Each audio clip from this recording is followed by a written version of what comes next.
Avtar Meher Baba Ki Jai.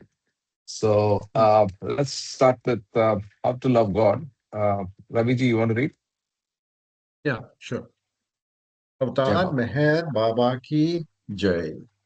How to love God. To love God in the most practical way is to love our fellow beings. If we feel for others in the same way as we feel for our own dear ones, we love God. If instead of seeing faults in others, we look within ourselves, we are loving God. If instead of robbing others to help ourselves, we rob ourselves to help others, we are loving God. If we suffer in the suffering of others and feel happy in the happiness of others, we are loving God. If instead of worrying over our own misfortunes, we think of ourselves more fortunate than many, many others, we are loving God. If we endure our lot with patience and contentment, accepting it as His will, we are loving God. If we understand and feel that the greatest act of devotion and worship to God is not to hurt or harm any of His beings, we are loving God. To love God as He ought to be loved, we must live for God and die for God, knowing that the goal of all life is to love God and find Him as our own self. Avtar Meher Baba Ki Jai. Avtar Meher Baba Ki Jai. Thank you. Let me check. I think I'll just text. Jai Baba Kama, Jivatma Kama, JK, Jiddu Krishnamurti, Yeah, Jetu Krishna or Jivatma Kama. Dr. Kama, Jivatma Kama. welcome. Jai Baba, Jai Baba. Only Uh, the self, oneself. Only the Oneself. self, right?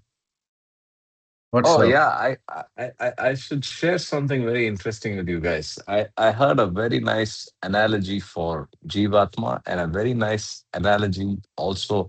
I mean, it was they're celebrating Shankara's what is that, Unity Yatra or whatever, right? There's some event about Adi Shankara going on. There's something on YouTube that popped up on my timeline which I read. I will share it with you guys with my comments. Mm, There's something very interesting I encountered there.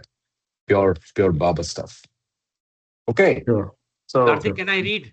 Can I read? Can yeah, I yeah, yeah. I was going to can I be the ask if you opening want to read. batsman? Yes, I wanted to check if you wanted to. So you can start. We start from page 200. This is session number 82. And Ashok ji is the opening batsman and he's walking out of the pavilion. Jai Baba. Avtar Meher Baba Ki Jai. To you I shall give the ocean.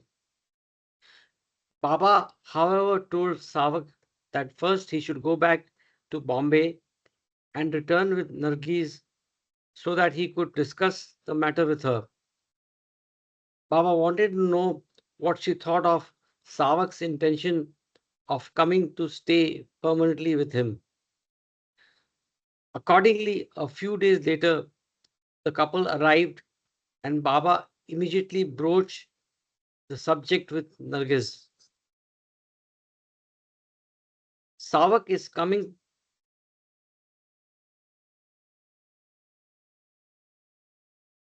Savak is coming to stay with me, he informed her, with a book of with a look of great solemnity. What? He asked with great tenderness, is your wish? Nargis replied that she would follow Savak where,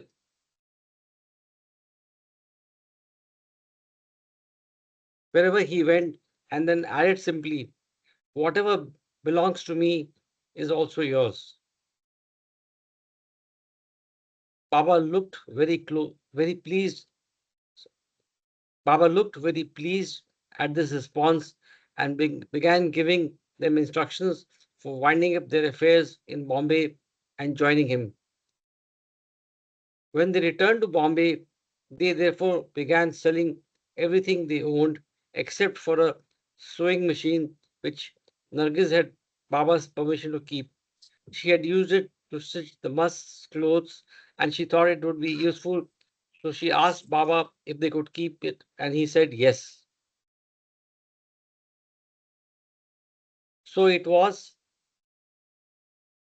that on March 15th, 1940, the Kotwal family, Savak, Nargis, and their three children, Nazu, Hila, and Adi, came to Bangalore with their worldly possessions reduced to a sewing machine, a very small box which contained all of Nargis's jewelry, and a large amount of cash which was stuffed in an envelope. Soon they arrived, the enormity of what they had done, committing themselves to a penniless life in the master's ashram, hit Nargis with a shock. She had never protested about joining Baba, but now that it was happening and so precipitously, it seemed too much for her and she felt sick.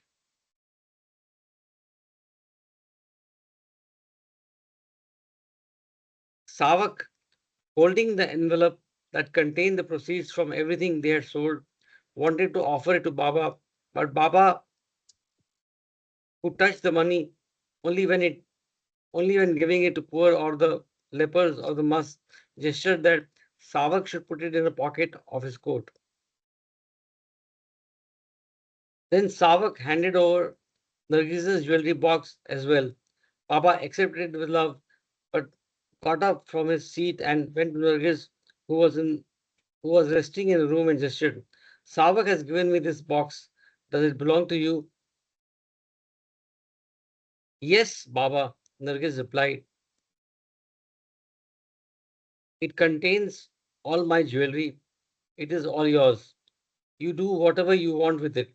Instead of appearing pleased at this touching evidence of surrender by one who was who who was not drawn to spirituality and except for her husband would have preferred to lead an ordinary worldly life, Baba asked, "Is there anything more?" Nargis was about to say no, but the seriousness with which Baba asked the question made her pause, and then she suddenly remembered that Nazu and Hila, her small daughters, were wearing pretty little earrings of gold studded with tiny rubies. She told her daughters to take off these earrings and give them to Baba.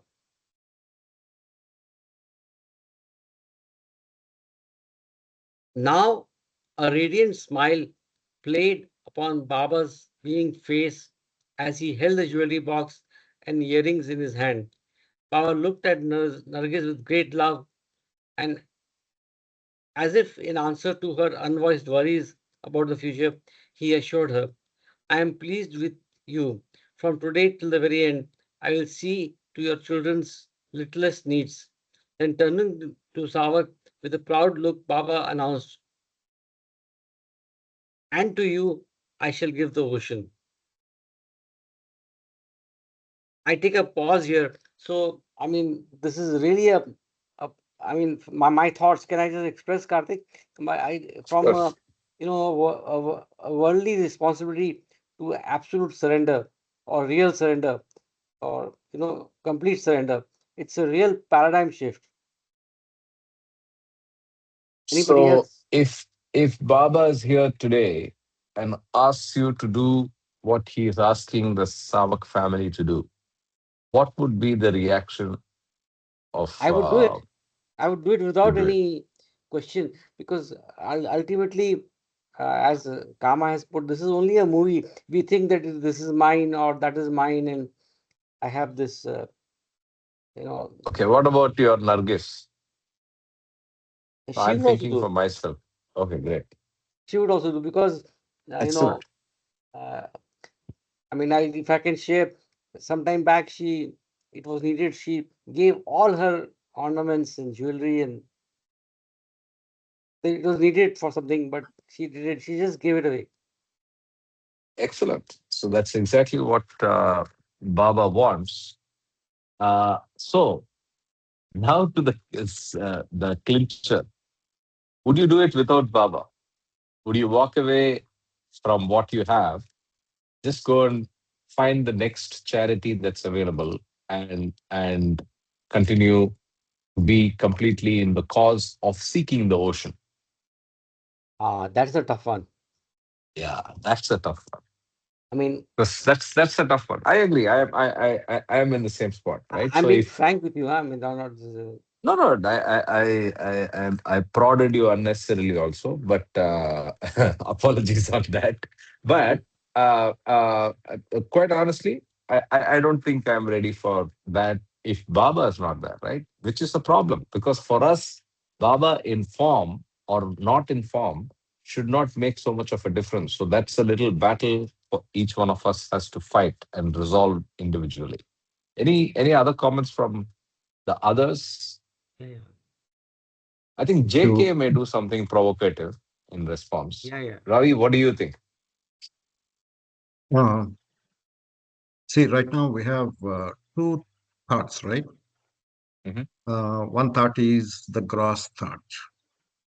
I Uh-huh. want to have a biryani. I want to go to the restaurant and eat biryani as my enjoyment. I have had it before, but it's so good. I want to have biryani. So my gross action is this is just a thought, subtle thought. And then I go to that restaurant, order biryani, and try to consume whatever it was served while enjoying it. I come back and satisfied, enjoyed the pleasure of it. This is the subtle thought, put it into practice, and then I came home, enjoyed it. The end point is I enjoyed. After 1 week or so, I thought of having the biryani. My thought comes. Then I sit within my room, within my house. I imagine myself going to the restaurant, eating it. I know the taste of it and I enjoy it. And I imagine that come home. What is the second thought? First thought is gross thinking, right? What is the second thought? Subtle thinking. Now, when we proceed from the gross domain to the subtle domain, whatever we are thinking about subtle becomes very strong. Okay. No, I'm sorry, I've deviated a little bit. I want to start with something. I was in a gross field. Whatever I feel grossness, I think that's reality compared to sitting at home and thinking about it. Okay, that's what we give priority. Going and eating is more realistic than just imagining it, right? But what happens when we go to the subtle world? The gross world becomes lower priority and the subtle thinking becomes higher priority. That's how we evolve into higher states. Okay, now coming to thinking about Baba. When Baba was there, we go and visit him, he hugged us, and then that is realistic for us because we are in the gross thinking, like biryani eating, right? But Baba is not there. But now we are sitting in the house remembering Baba. What is this thought? This is a subtle thought. We are using subtle energy to think subtle about Baba. What happens in the future? Our gross thinking goes down, our subtle thinking goes higher, and the proportion changes, and we are more into the subtle world, and that becomes prominent. And when that becomes prominent, that's one of the answers I want to give you, Karthik. Baba is not there. Uh, it's very hard to think. When Baba is there, when he tells me to come, I will go. But right now it's Just very walk. hard. Hmm? Yeah, you just walk. So, yeah, Yeah.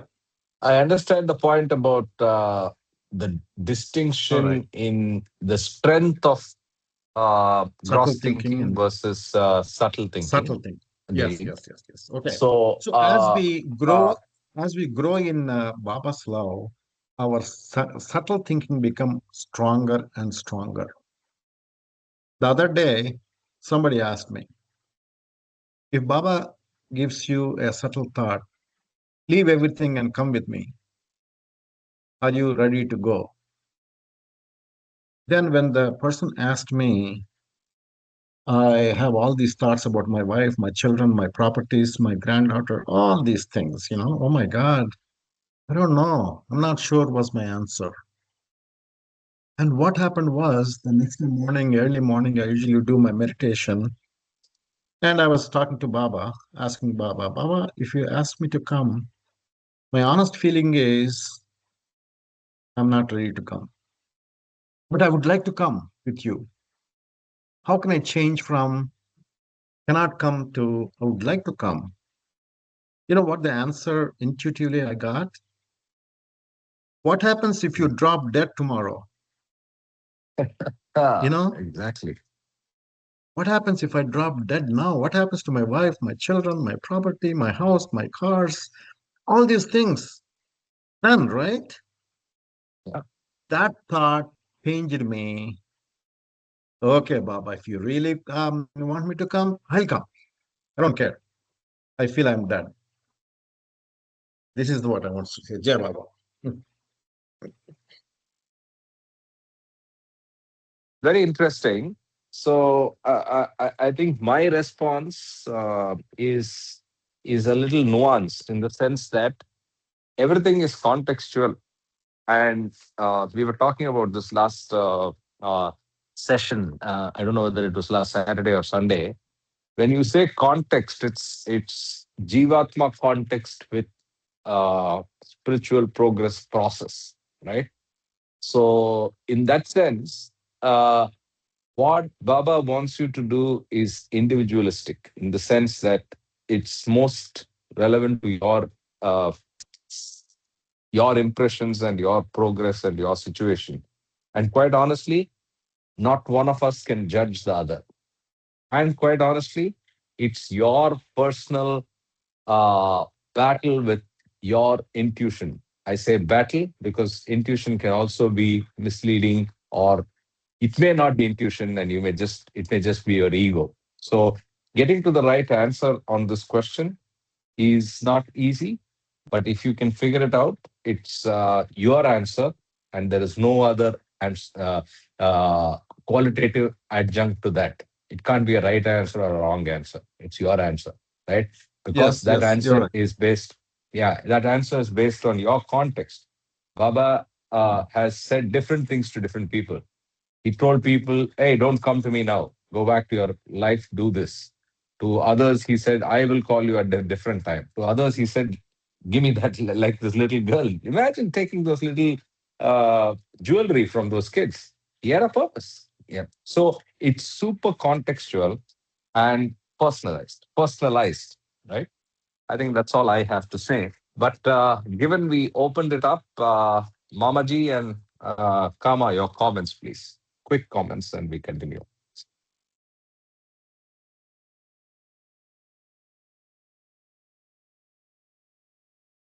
You're on both are on mute. I got to drop off for a while. I'm going to come back. Okay. All right, Jai Baba. Jai Baba. Jai Baba. Okay, given both of you are having, I think, tech issues or away from the phone, let's continue, Ashokji. Jay Bob, Yeah, I Yeah, yeah, Kama. hey, Yeah, Kama. can you just give me a quick sense of the what was being discussed? I mean, the question. Oh, okay.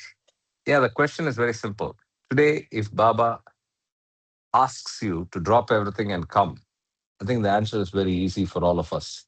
Because Baba is not there, the answer is we are going to say is, of course, we'll drop everything and come, right?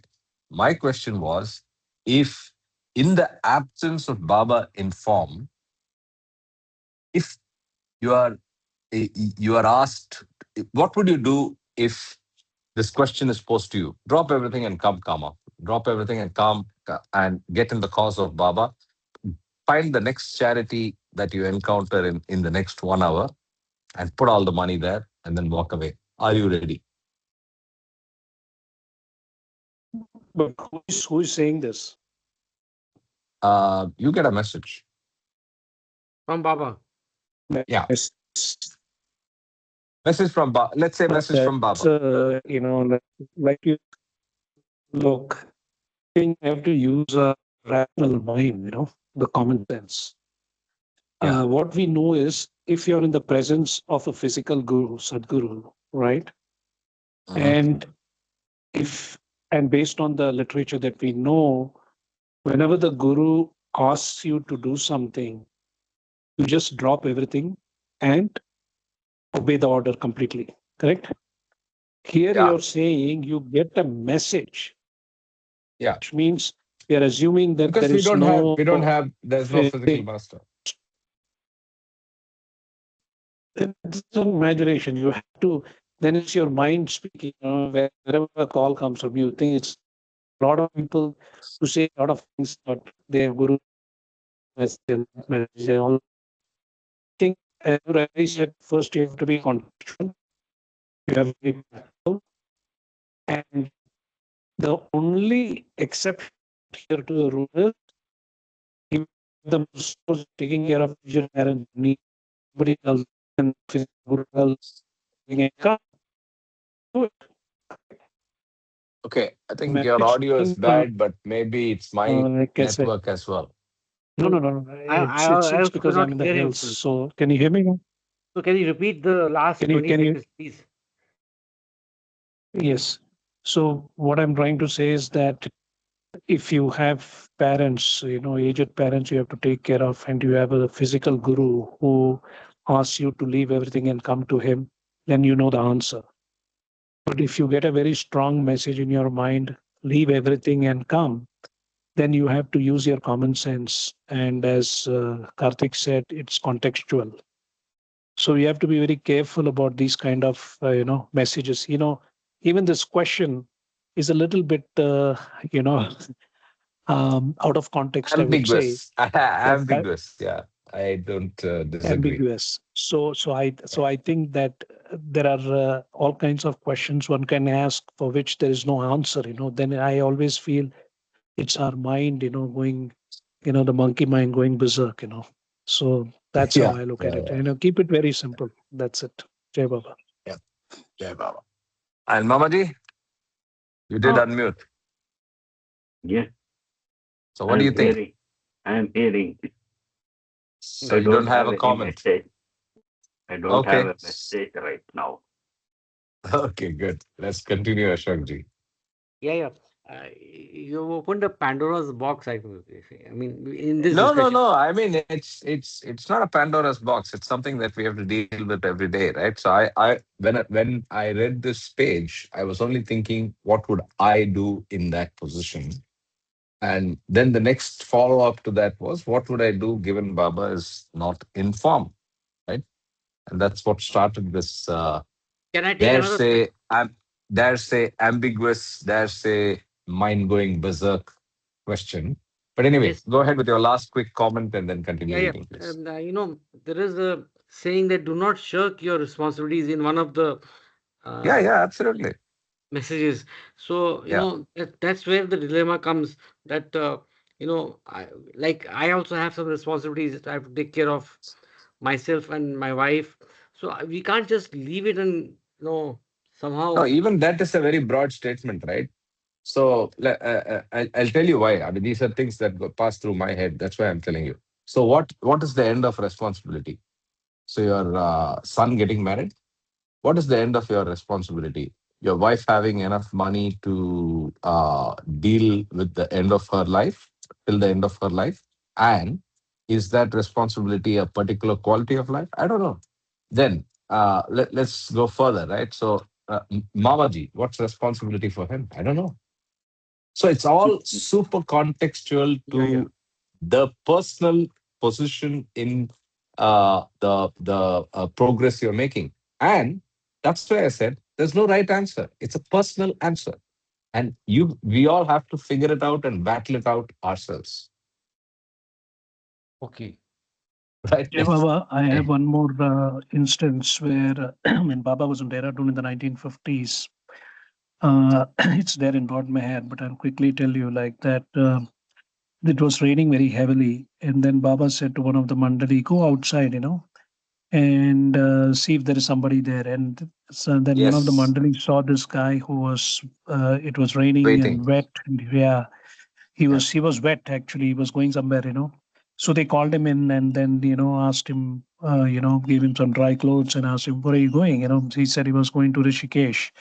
And so they asked him, "What for?" Like, he said, like, "I want to find a guru, and I left." So they said, "What about your background?" He said, "My family, my children, and all that." So then they brought him into the presence of Baba, and then Baba said to him, like, "Okay, you want to find a guru, right?" So he said, "Okay, will you obey me if I tell you what to do?" So he said, "Yes." He said, so he told the guy, like, "You go back, and then I'll call you again, like." So after 1 year, Baba calls him back.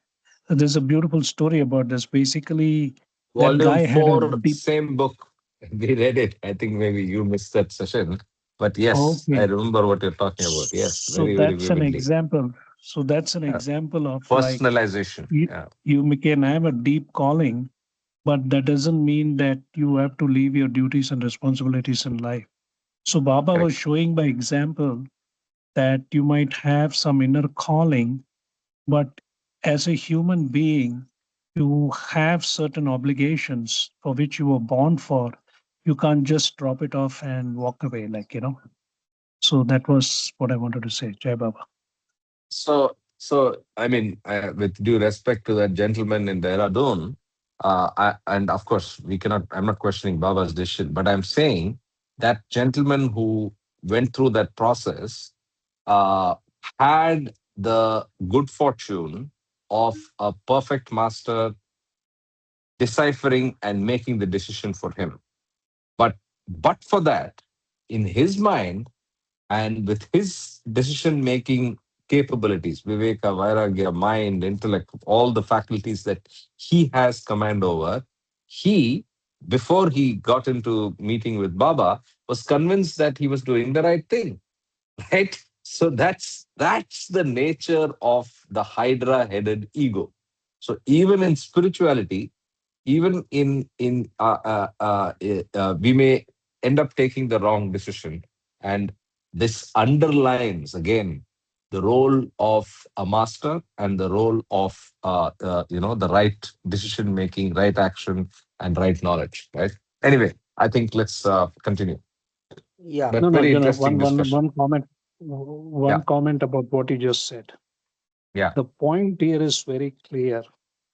If you don't have the guidance of a physical guru, whatever decision that a so-called spiritual aspirant makes based on his own whatever, his imagination or whatever, doesn't work.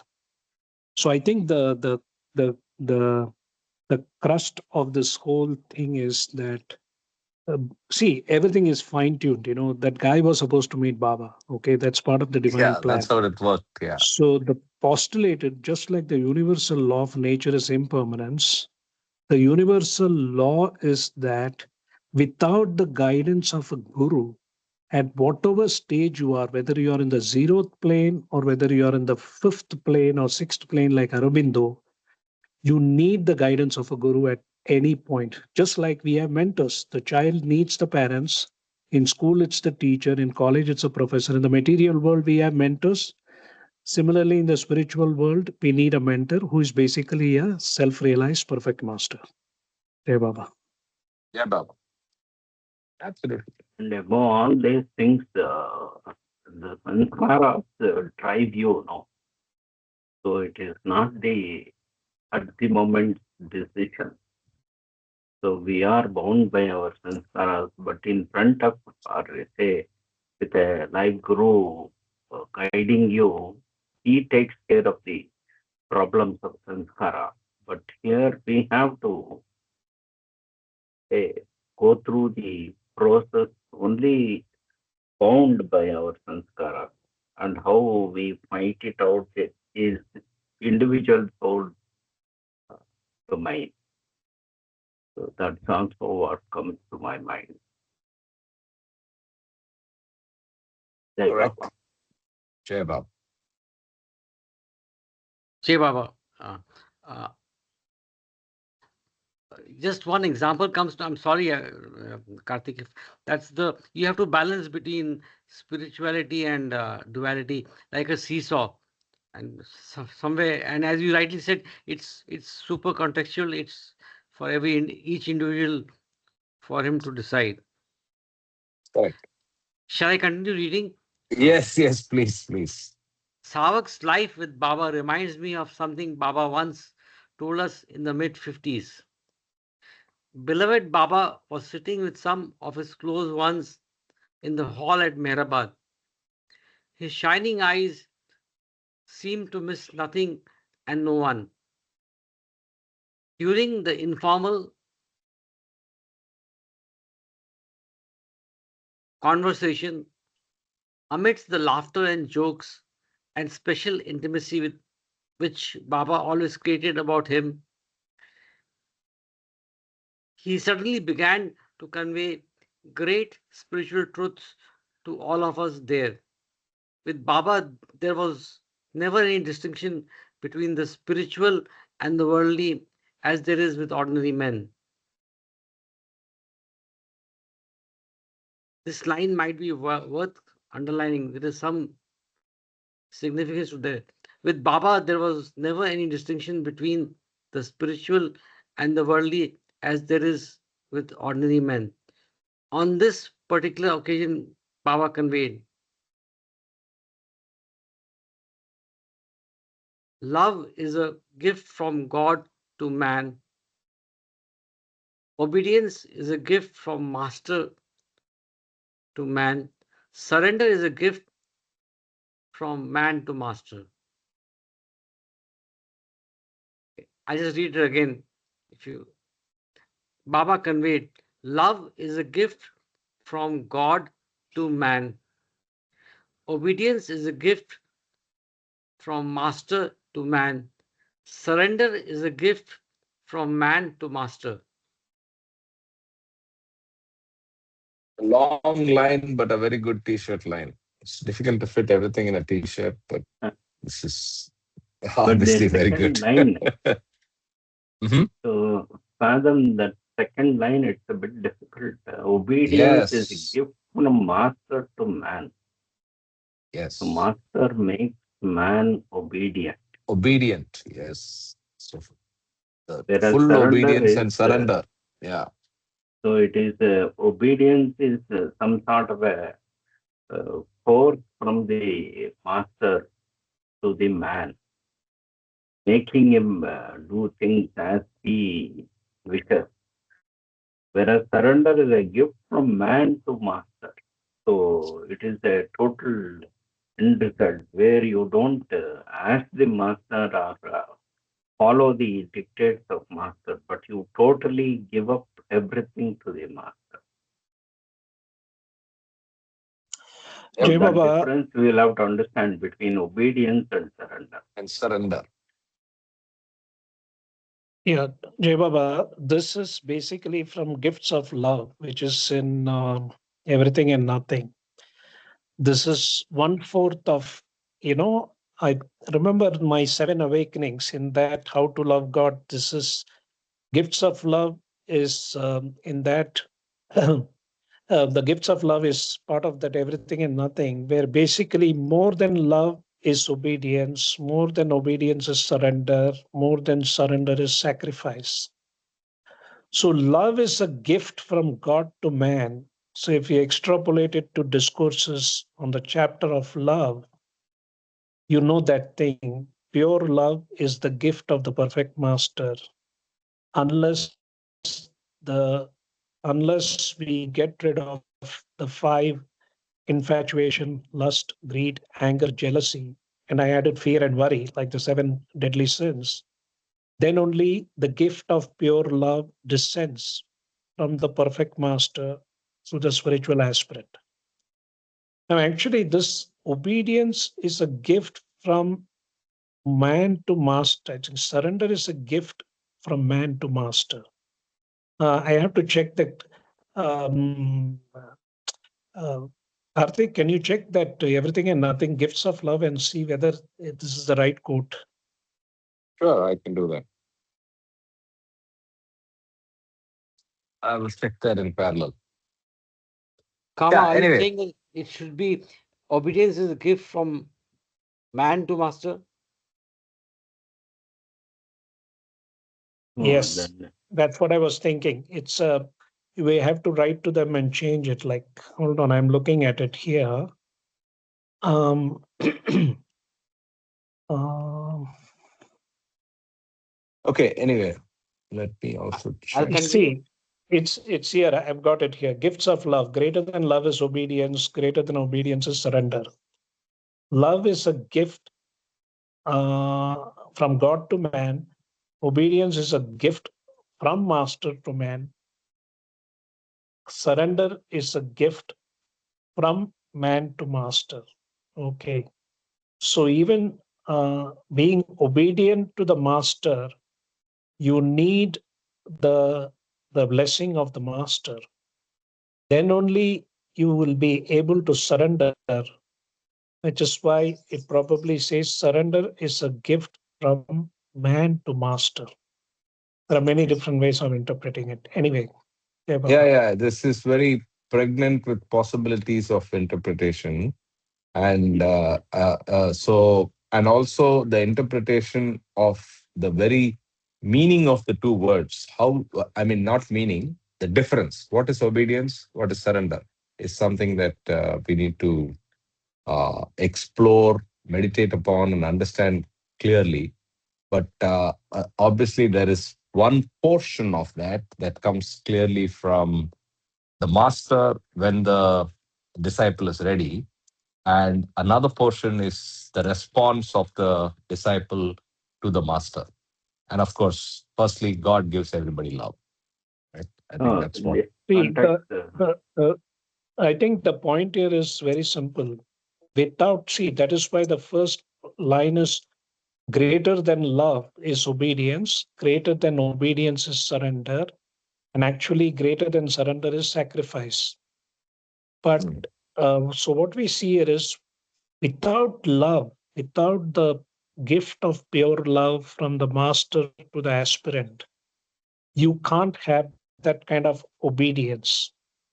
And then once you have obedience, then you have the surrender part. So again, we have to go back to that last chapter in discourses where the God is infinite love. So we know the gross sphere of existence where lust is the main challenge, which is 100% undiluted selfishness. And then the subtle sphere, it's the possessive longing to be united with God. So again, there is a desire out there where 50% lust is sublimated, but that lust, 50% lust, which is not sublimated, is only expressed through the subtle body because you have transcended the gross aspect. Then when you get into the mental sphere, that is where even that longing is given up and only complete surrender, where whatever Nice. the master wants from you. So that is a complete resignation to the will of God in the mental sphere.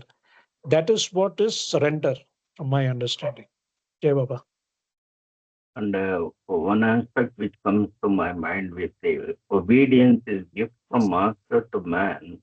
If you see the Mandli from the beginning till the end, as many of them came together and then stayed, and a very few left Baba and all that. So the training that the master gave to the mandli to be obedient. There are a lot of examples where they try to disobey or try to fight this concept of total obedience, and later on understood that, and then finally they made uh, their own effort in surrender. That's why surrender is a gift from man to master. Maybe these things we will have to think loud and then find uh, the understanding out of that. Hey, Baba. So, Baba. Say, Baba, Okay. there's a lot of food for thought. And if I can add that the acronym should be, I mean, the abbreviation should be LOSS. Is that right, Kama? Sacrifice. Yeah, yeah. Yeah. Shall I continue? He- Any other? Please. Savak's great yearning as a young man for spiritual life, which eventually became transformed into an insatiable restlessness to be with Baba, was God's gift to Savak. When he came to live with Baba and faithfully followed Baba's orders, that obedience, that opportunity to obey, was the master's gift to Savak. Okay. Now, in his old age, Savak stays in Bombay with his family, and his acceptance of this metropolitan life with its day to day delights and discomforts is his attempt to offer his gift of surrender to the beloved master. So, although Krishna Rao could not bring himself to drown Savak in the Godavari, Savak's merging in the ocean that Meher Baba is certain. Beautiful. So Yeah. Baba gave him the ocean, and that's how the title of the chapter is justified. So we end that chapter and we continue to the next one, which is 1954. Continues to be in 1954. This is still March, I think, February, March. We are going from Kovur to Kottapeta, 1954. Uh, we can also use the opportunity to rotate the reading. So, anybody else wants to read for some time? Thank you, Karthik. Thank you, Ashok. Thank you so much.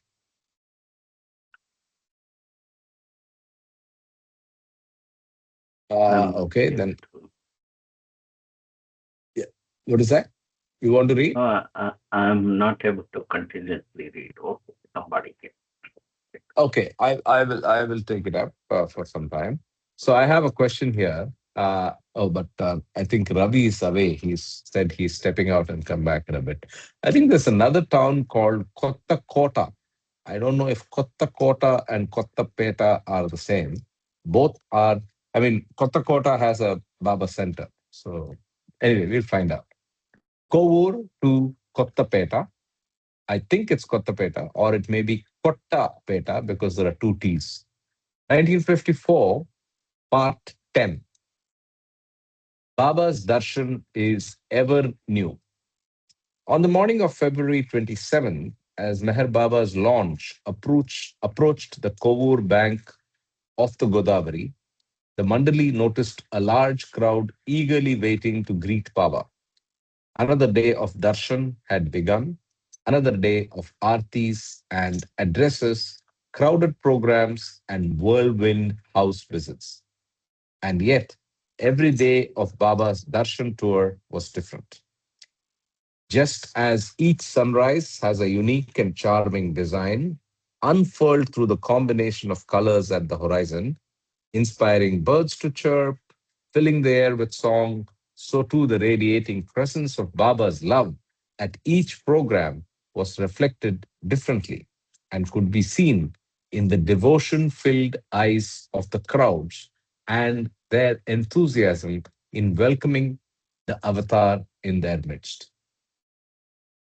The pandal was not far from the river. In fact, it was right on the river bank itself. And it was about a quarter of 9 when Baba took his seat on the dais where he had sat the night before.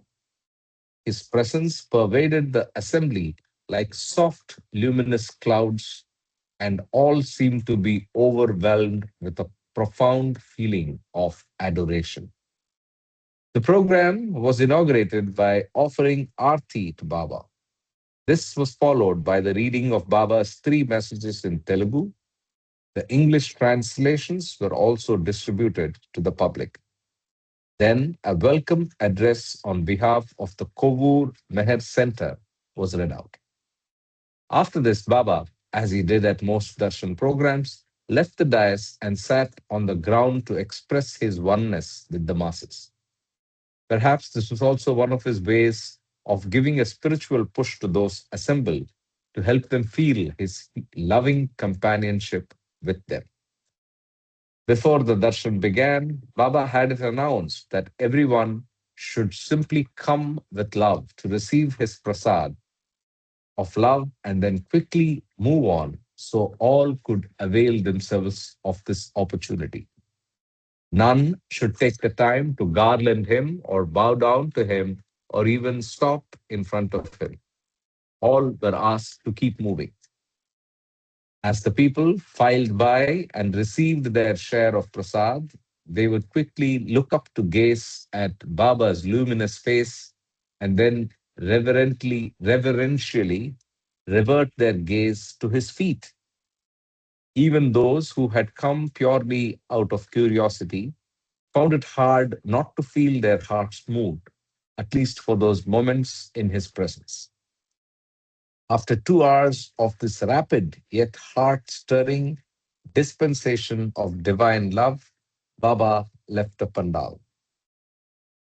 It was now a little before 11, and Baba was taken back to Ramalingeshwara Rao's house, where all had a delicious meal which he lovingly had arranged. Baba then making hou- Baba then began making house visits. First, Baba visited Krishna Rao's home. In honor of this visit, Krishna Rao started a free kitchen at his house for the local people, especially the poor, which he continued for a week. During these communal meals, Krishna Rao also arranged for passages from holy books to be read out, so it could be a feast for the heart as well as the stomach. Later, on March 4th, Krishna Rao informed Baba that about 15,000 people had availed themselves of this kitchen service. On February 27, after leaving Krishna Rao's house, Baba paid a surprise visit to a poor man's home. He also visited the home of Bogi Raju, the driver of one of the buses which carried the Mandali during the tour. Baba also graced the house of Mrs. Tayaramma, who had introduced special meetings exclusively for the women of the town as a part of the Kovur Meher Center. It was nearly 1:30 by the time the house visits were completed, and Baba, with his Vandali, left for Rajamandri. Heart, the house of beloved God. Rajamandri was on the opposite bank of the Godavari, but it took over an hour to drive there because it was necessary first to drive some distance along the canal road parallel to the river to reach the Anikat causeway, which crossed the Godavari, and then they had to drive back up the river to Rajamandri. They drove through the city itself and went straight to the Navabharat Gurukul, where Baba had presided over the opening of a hall the previous year. This year, Baba was being accommodated in one of the buildings, while the Mandali were to stay nearby in another. Here, after refreshing ourselves by a short rest and washing our faces and hands, we all accompanied Baba to the MH school, where the public darshan program had been arranged. Outside the grounds were a number of cars testifying to the attendance of the town's elite as well as quite a few high government officials. In all, there were about 5,000 people present waiting for Baba's darshan. The program followed the usual course, beginning with prayers in Telugu, followed by an arti sung to Baba. Then there were two addresses read out welcoming Baba. The headmaster of the municipal high school concluded his address with the following words: O Prabhu, awaken in us true knowledge and cure us of our ignorance. Later, Baba made a point of sitting on the ground with the audience and having his reason for doing so explained over the public address system. This all took an hour or so. It was now nearing 4:30 in the afternoon, and addressing the people, Baba conveyed, in the spiritual path, messages and addresses mean nothing. Without actual experience, all philosophical statements are idle talk, and all this ceremonial phenomenon is a further addition to illusion. If instead of erecting churches, mandirs, temples, fire temples, and mosques, people were to establish a house for beloved God in their hearts, my work will have been done. If, instead of performing ceremonies and rituals mechanically as age old customs, people were to serve their fellow being with love and selflessness, taking God to be equally residing in all and understanding that by serving others, they are serving God, my work will have been fulfilled. I give you all my blessings so that, if not all, at least some of you or one of you can love God honestly and find me in everyone and everything. Now, I will give my prasad of love, which you should accept with love. No one should bow down to me or offer fruit or anything to me. Only take with love what I give with love. Yeah, Baba Baba, then you should highlight that whole paragraph. I think that is the whole challenge for humanity today.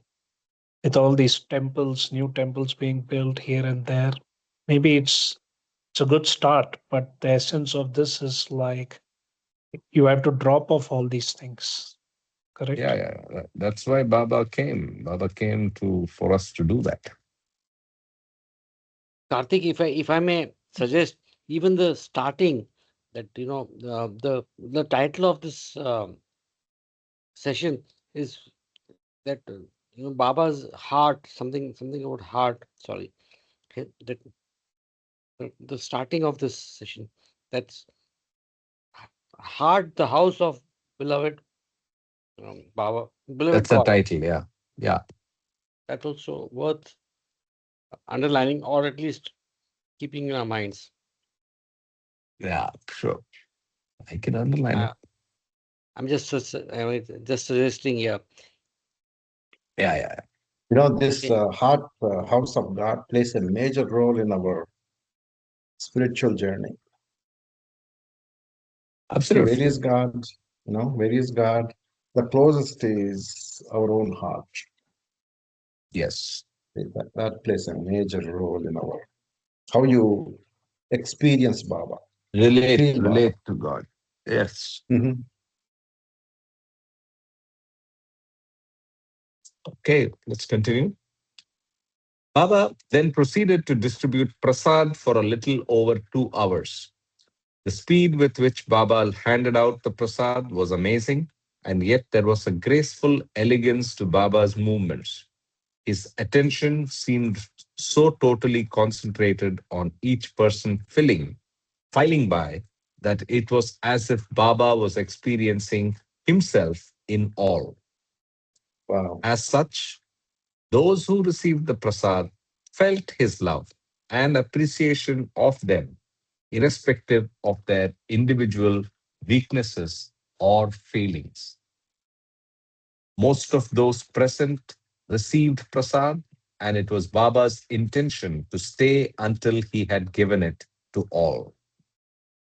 When, however, people persisted in touching his feet, despite repeated requests on his behalf not to do so, Baba finally stopped the distribution and returned to the Gurukul ashram. Baba's message to the children. While sitting with his lovers at the Gurukul, an informal discussion took place during which Baba stated, as I said previously, each time I want to explain something special, the mic fails. Today, too, I had it in mind to explain about the religions and the priests. I began with mandirs, mosques, and churches, etc. But I wanted to say something about the priests as I was in a good mood, but circumstances did not permit it. This also has a purpose behind it. Whether I explain now or not, that which is to happen must happen and will happen. The next morning, February 28th, before 7, Baba was on the grounds of the Gurukul with some of the boys who stayed there. Baba always loved children, and soon he could be seen playing with the boys. He looked so natural in their midst that he seemed like a young boy himself, albeit one with exceptional grace. All the boys gathered about Baba, and he started asking them questions about their lives in an informal way. Baba inquired whether any of them could sing and then asked someone in the group to sing a song. Baba listened appreciatively to the song, the animated expression on his face rapidly reflecting encouragement, enjoyment, and praise. With his soft, gentle eyes scanning the group, Baba gave an impromptu message. Be honest, never tell lies. Whatever happens, never tell lies. I, too, was once like you, a young boy. Now I am God. If you love me, you will advance spiritually in your journey to God.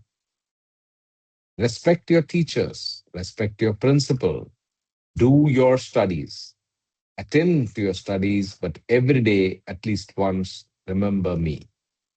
Then my nazar will be on you and I will help you. But you must be honest.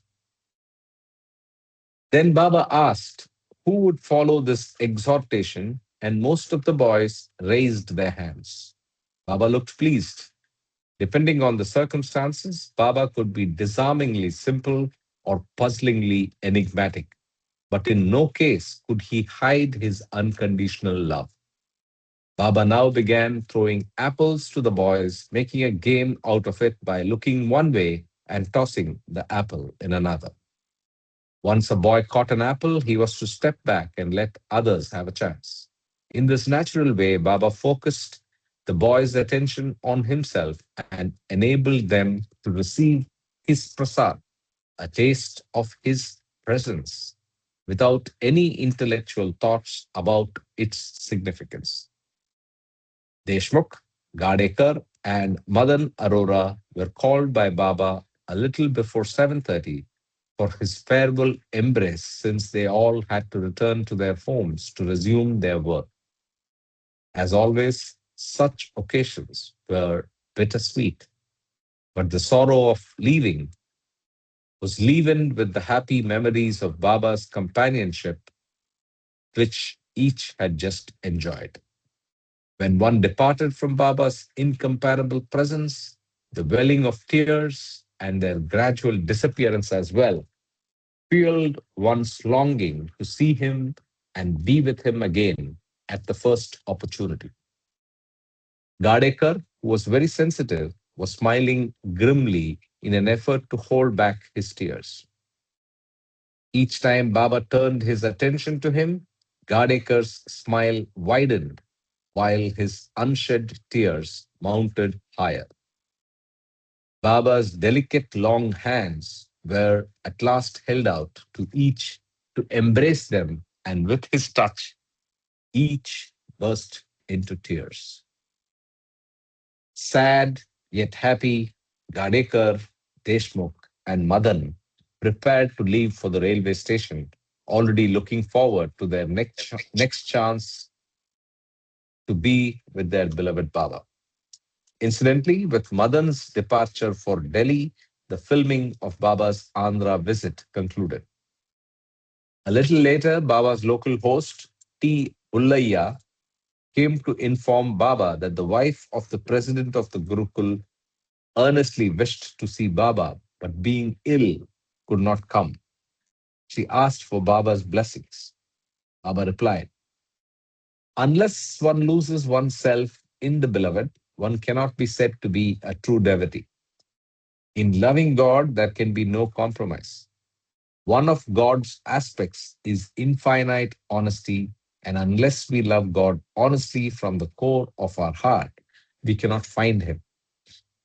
Reading, theorizing, reasoning, thinking leads us nowhere. Love. In love, one loses everything and finds oneself in God. Very Please highlight beautiful. that. Yeah, yeah, very beautiful. This is where Mani grew up. My wife Mani. Oh, okay. Her father Kotta was Kota. a principal. Hmm? This is Kotta Kota or Kovur? No, Rajmundry. Rajahmundry. Okay. So, by the Rajmundry. way, is Her father was Kottapeta. principal of that Gurukul. Oh, wonderful. Wonderful. Very nice. So, is Kotta Kota and Kottapeta the same? No, no, Maybe? No? different. Okay. And is the Kottapeta, there are a lot title? of Kottapetas. Oh, Very okay, common okay. village name, Name. And Kottapeta. this one, is it Kotta or Kotta? Kotta Kotta. as in new or Kotta New, as in new, new? new. Yeah. Yeah. Yeah, yeah. Okay. Got it. New, Okay. new village, Kottapeta. New village, Kottapeta. Yeah, Jai Baba, I have another Baba incident. I'm in Almora near Kasar Devi, 7 Mm-hmm. kilometers from here. I've been coming here since 2005. When I was in New York, I found this place called Tranquility Guest House in a backpacker's guidebook. So lately, there are about 7 to 10 cottages here, and some people are permanently here, foreigners. And so anyway, there's a couple here for the last couple of years in their late 20s, and so they are conducting a workshop. He's into regenerative agriculture. So he's having a 5-day workshop for people who are interested in farming and all that. And so there were 5 ladies. Okay. And I should not be saying this, but Kiran Rao is also here, and who is the ex-wife of what's his name, that actor, and the guy who did Lagan and Amir Khan. Oh, So Americans. right, so there is a lady with a daughter from Hyderabad. And I was talking to her, and she was telling her about her visit to San Diego when her daughter was there, and she had gone to the Yogananda thing and all that. So then I said, "Are your native tongue is Telugu?" She said, "Yes." So I said, like, by the way, I'm a follower of Mayor Baba, and I carry a picture of Baba in my phone. So I showed. She said, "Yes, yes, I know." She said, "My parents were followers of Mayor Baba." So that Hmm. was amazing. She said, and I asked her which town. She said it's near. She gave me that name. I was thinking whether it's Kotapeda. I'll find out today. I'll be meeting her again. But so I asked her, "Do you don't follow?" Like, she said, like, "Look, I got married at 14, and she left home to live in Hyderabad." But she said in her town, everybody was almost a Baba lover. Her parents were Baba lovers. Of course, they didn't influence her. And she said, my father and mother, probably those days it was very difficult to travel. She has not been to the Samadhi, but her parents, the village or town where she was, they used to have these weekly Baba satsangs and all. So, so it's quite interesting. See how Baba is everywhere, in a sense. Jai Baba. Wow. Interesting. As always, new encounters that you keep getting. Okay. Actually, Kottapet is opposite to Povur. If you cross the river River. That's what was in a described. Maybe when you were crossway, away. Yes, yeah, when you were away, that's exactly what happened. So you drive along the river and then use the mm, causeway to cross and go to Kottapeta from Kovur. That was right, described right, by right, in the reading. Yeah. Okay. right, right, right. Yeah. Okay. Let's continue. Hey, Turning to the which page are others. we in? Just which page? Yeah, Which I'm page are in we in? page Sorry. 208. 208. Okay, thank you. Okay, well, thanks. Yeah.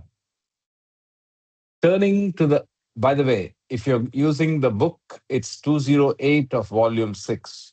So it's page 1635 on the combined page, Kama. Okay, Yeah. thanks. Yeah, 1635. Yeah. Turning to the others around him, Baba concluded, we have to die to live eternally. Anyway, I bless her. Then a Swami of the local Radha Krishna ashram came to see Baba. After the usual greetings, Baba shot a twinkling look in the direction of the Swami and, with a complete naturalness, casually commented, I am both Radha and Krishna, as if he were saying no more than, I am M.S. Irani. Yet the implications of such a statement are quite profound. Was Baba indirectly hinting that he is the perfect lover and the perfect beloved in one? The gravity and charm of Baba's informal and simple statements are unfathomable. I think we all can relate to that statement. So we can again rotate. If Ravi Garu, you want to read for a bit, you can read from this point on. Okay, sure. Yeah, Baba. You okay? Okay, Jai Baba, welcome. Yeah, go ahead. A Thank you. timeless love and limitless mystery. Before leaving for the railway station, Madan showed a film of Meher Baba's public darshan given at Dehradun on November 1st, 1953. This short, lively film was a sort of miniature version of what was transpiring in Andhra. There were shots of Baba enjoying the music his lovers provided, dictating messages on his board, gracing the crowds with his smiles, graceful gestures, charming facial expressions, and meaningful glances from his transcendental eyes. And above all, one could get a glimpse of Baba's sweet dispensation of his redeeming love. As the avatar's work is beyond the limitations of time, even films taken of him 30 years ago have a freshness and immediacy, immediacy to them. What is immediacy? Freshness? It's just, yeah, exactly. Mhm. It's like immediateness. Oh, I see. It appears from the films that Baba's main concern for those who came for his darshan was the quickening of their spirit, leading them onward to the quickening, quickening of the spirit, leading them onward to the Yeah, sorry. I was just trying mm, to show you immediacy, but yeah. It's, okay, quickening of the spirit, leading them onward to the high roads in their journey to God. Those who watch the films can also avail themselves of Baba's darshan even today. After this enjoyable interlude, a little before 9 o'clock, Baba's car sped for Amalapuram. On the way, Baba stopped at Dhavaleshwaram, at the house of N. Pillai, the superintendent of canal engineer. Pillai introduced a number of people to Baba,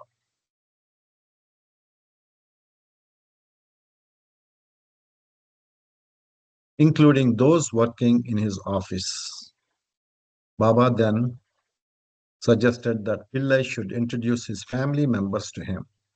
On learning from Pillai that all his family was away and that he was alone, Baba quipped, "I'm eternally alone and remain alone eternally. You are staying alone only temporarily." Near Baba's chair, Pillai had kept a slate and a pen, a pencil made especially for writing on slate.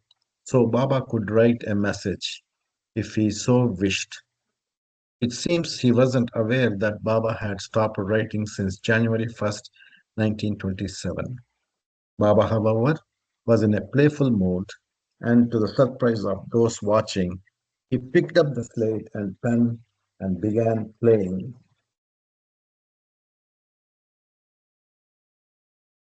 cross and circle with one of his mandali. Before leaving the house, Baba touched some fruit and gave instructions to Pillai that it was to be distributed to the visitors as his prasad. Shortly after leaving the outside, this Dhavaleshwaram, it's a, what do you call that? Anakat, right? Anakat. Anakat means they control the Godavari water and divert it to the fields. It was built by Sir Arthur Cotton in probably early 18th century, 19th century. And the biggest official there was executive engineer. And one of my brother-in-law was executive engineer there. So we used to visit his house there in the Dhavaleswaram, that place, Okay, it's where also Pillai called was at that barrage, I time. think. Huh? Called the Yeah. barrage, the Dholeshwaram barrage. It's called also The maybe. Anakat, they called it Anakat. Yeah.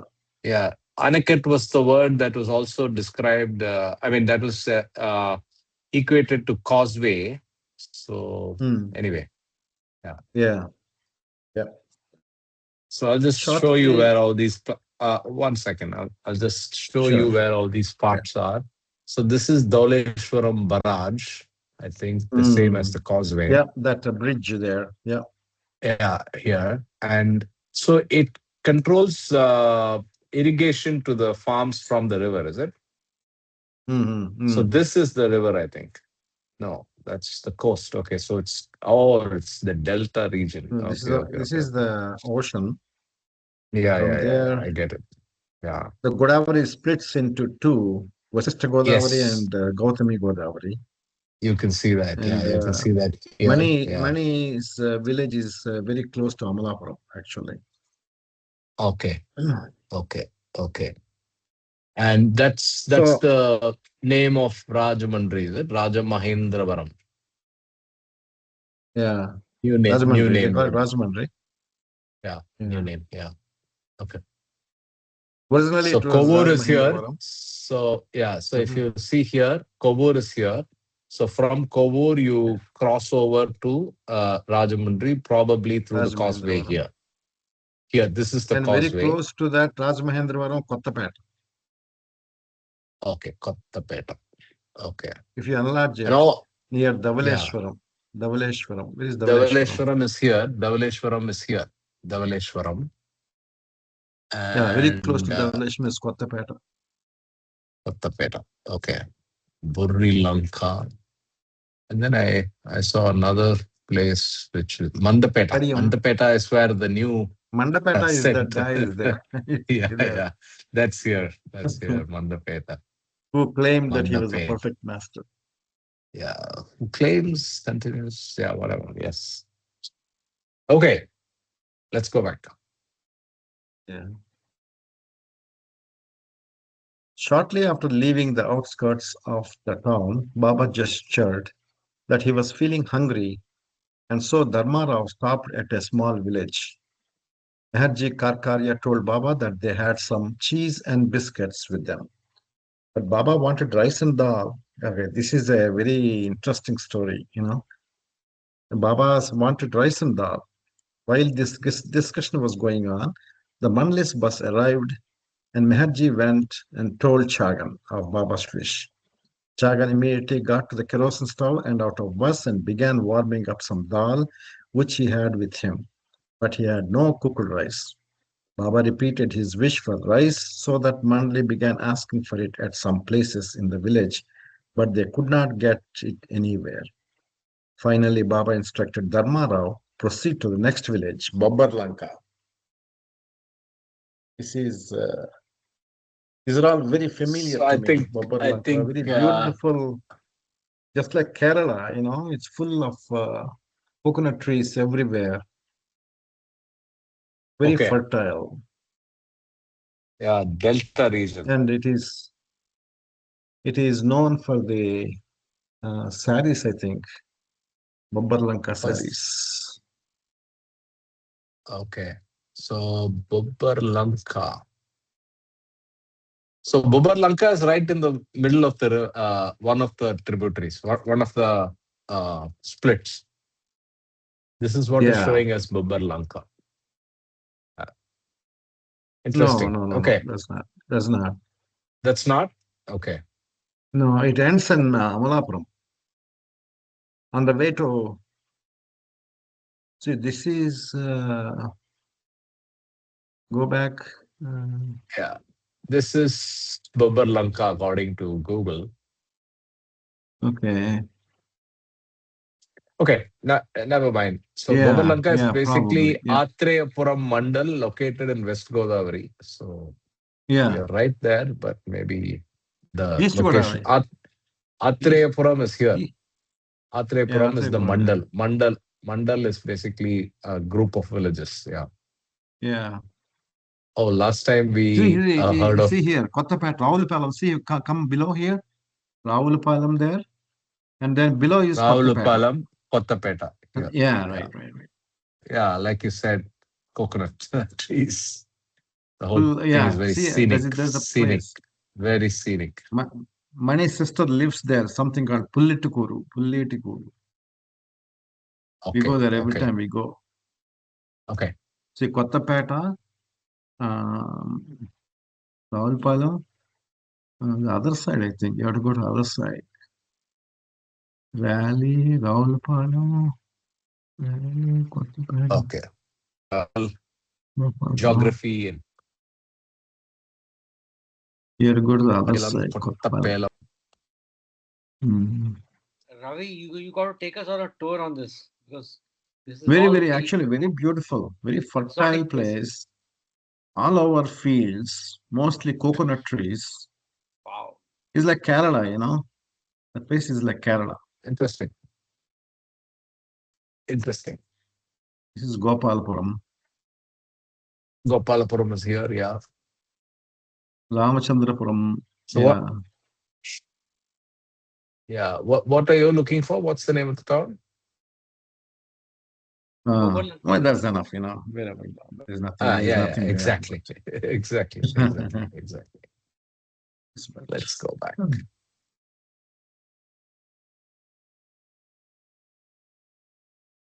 Chagan.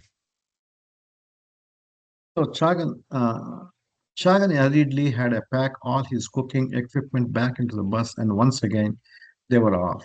At Babbar Lanka, the Mandali tried again to get some cooked rice, but as it was much before the usual lunch hour, no one had any ready. Some of the local Andhra organizers sent a jeep ahead to the next town, Kottapeta, with instructions to a Baba lover that food should be prepared for Baba, but that people in general should not be informed of Baba's brief halt there.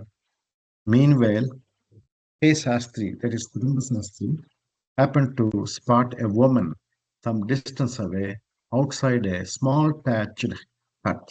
See, this woman is very fortunate. She was pouring out the extra water from the rice she had just cooked in a small earthen pot for her son, who was working in a field. Sastri went to her, and she's a Christian woman. Sastri went to her and noticed that she was wearing a crucifix around her neck. So he said to her, "Sister, Christ has come again." The woman looked startled, and Sastri continued, "He's sitting in a car on the road, and he wants some rice." It is your great good fortune to be able to offer your rice to the Son of God Himself. The woman was unconvinced and replied skeptically, when Jesus comes again, it will mean the day of judgment. He won't want to have anything to do with my cooked rice. An intelligent woman indeed. The Sastri persisted that Baba was the Christ come again, and that he did, in fact, want her rice.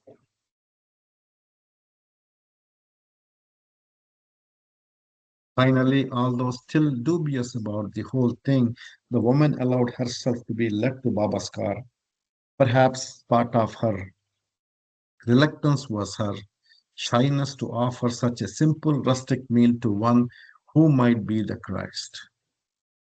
Baba was sitting in the front seat of car with a serious look on his face.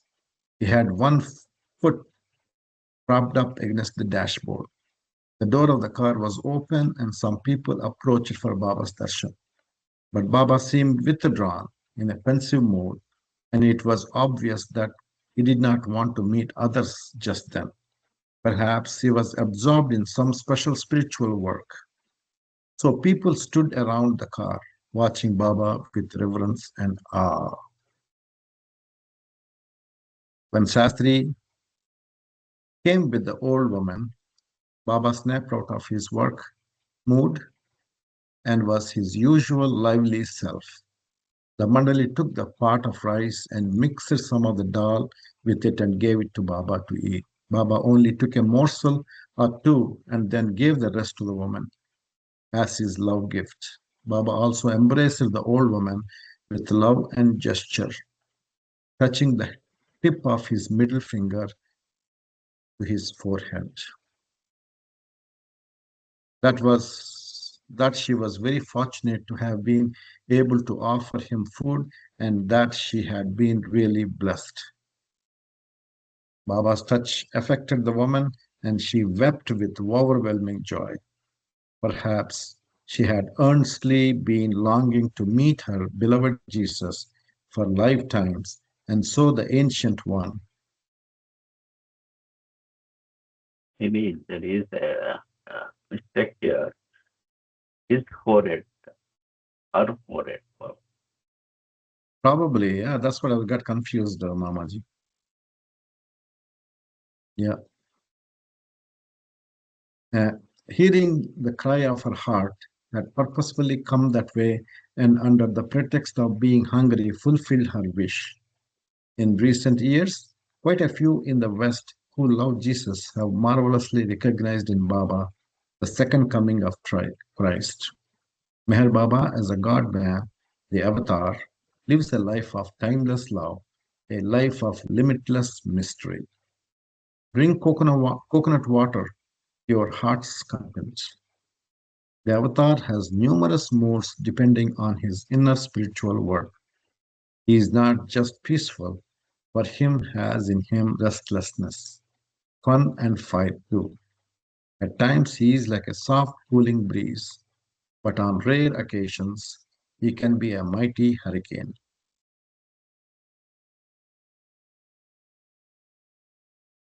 During Baba's journey from Dhavaleshwaram to Amalapuram, his lovers in Andhra had a glimpse of some of these changing moods. While leaving Babbarlanka, Baba instructed Dharma Rao, who has driving who was driving the car, to go straight to Amalapuram so he could have lunch there, despite his previous agreement that the Andhra lovers could organize a quite a peaceful meal for him at Kottapeta. When the car reached Kottapeta, there was a crowd on the road which forced the car to stop. They clustered around the car, pleading with Baba to stop so that they could serve the mandali with refreshing coconut water. Baba seemed annoyed at this request and did not respond. Pirich intervened and reminded Baba that he had, in fact, agreed to this proposal while at Rajahmundry. Thereupon, Baba gestured that the Kothpat lovers could serve the mandali coconut water and instructed Dharma Rao to drive to Amalapuram as he was feeling very hungry. Baba car started But almost immediately, two people carrying trays of food appeared and started running after Baba's car. One of the local hosts at the K Sastri's beginning tried to get into the car and Baba ordered it stopped. This food had been prepared with Baba's tacit consent, but as he had expressed the desire to have his meals in the quiet place without any crowds or fuss, he was not pleased at the way things had been handled. At around this time, the bus carrying the Mandalay arrived in town and was stopped by the crowd of enthusiastic Baba lovers. They informed those on the bus that Baba had given his permission for them to serve the Mandalay with coconut water. This put Pendu, controller of movements, in a bit of dilemma. Baba had previously told him to have the bus follow his car and not to stop for anything, anywhere. Now Pendu was being told that Baba had given his permission for the bus to stop, but he hadn't had this instruction directly from Baba. Luckily, Pendu spotted Baba's car stopped at a distance further down the road, so he ran up to it to ask Baba what he should do.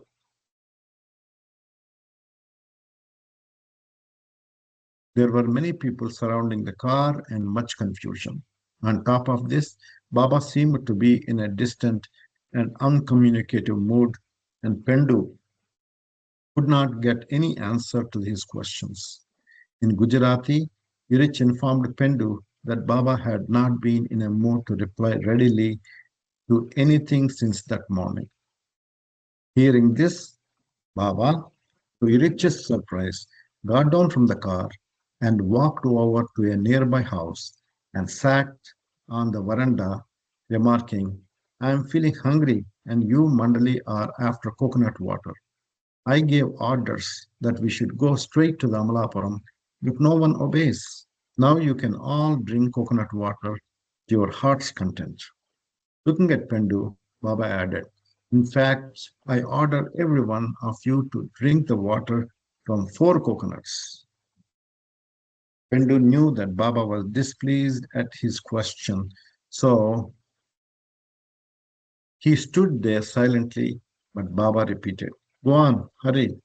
Ask the host to give 4 coconuts to every member of Mandali, so that the host will feel satisfied and everyone from the Mandali will also be satisfied. Pendu had no choice but to return and inform all of Baba's order. Meanwhile, Baba turned to Rich and took him to task for his part in allowing Baba's journey to Amalapuram to be interrupted. Why was it necessary for you to remind me that I had agreed to let the people here serve the Mandali coconuts when you knew that my most recent order was that we should go straight to Amalapuram?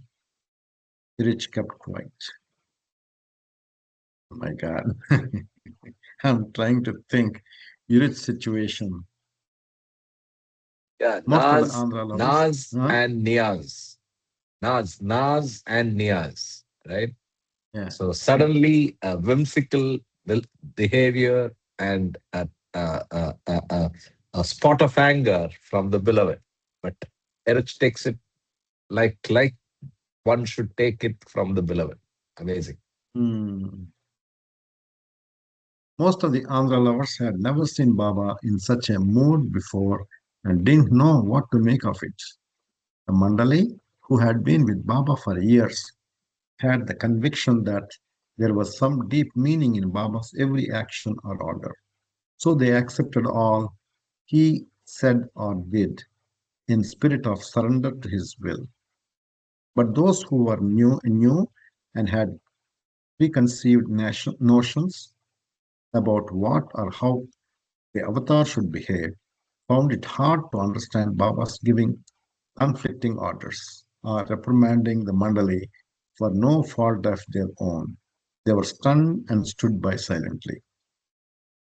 Soon Pendu returned and informed Baba that it would take a very long time for everyone to drink the water of 4 coconuts. At which point, Baba simply ordered everyone to get back in the vehicles and leave for Amalapur.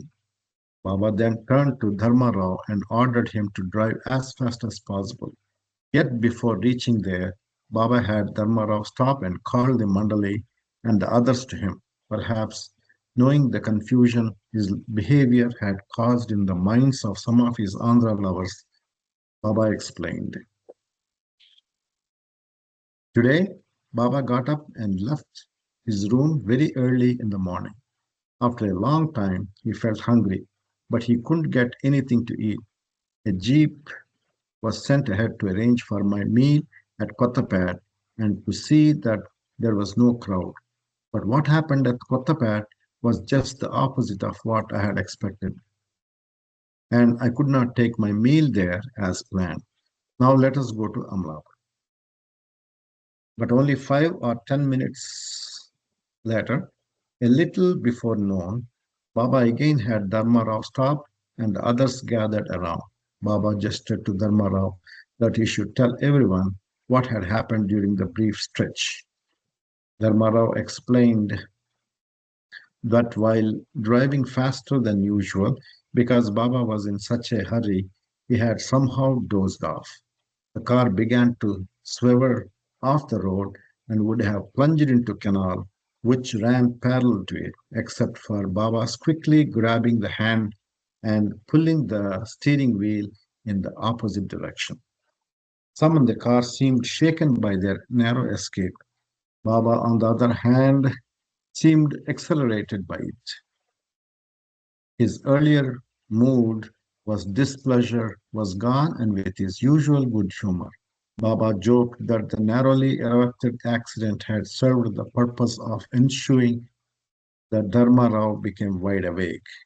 Baba continued that now all the occupants of the car were also wide awake, and his appetite, which had been spoiled by the episode at Kottapad, had also now returned.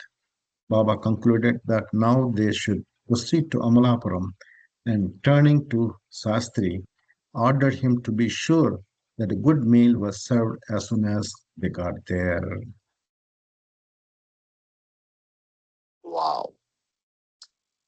I think we can stop here at the end of the Hmm. coconut episode. And looking forward to seeing you all tomorrow morning when we will Okay. continue on the manifesting journey.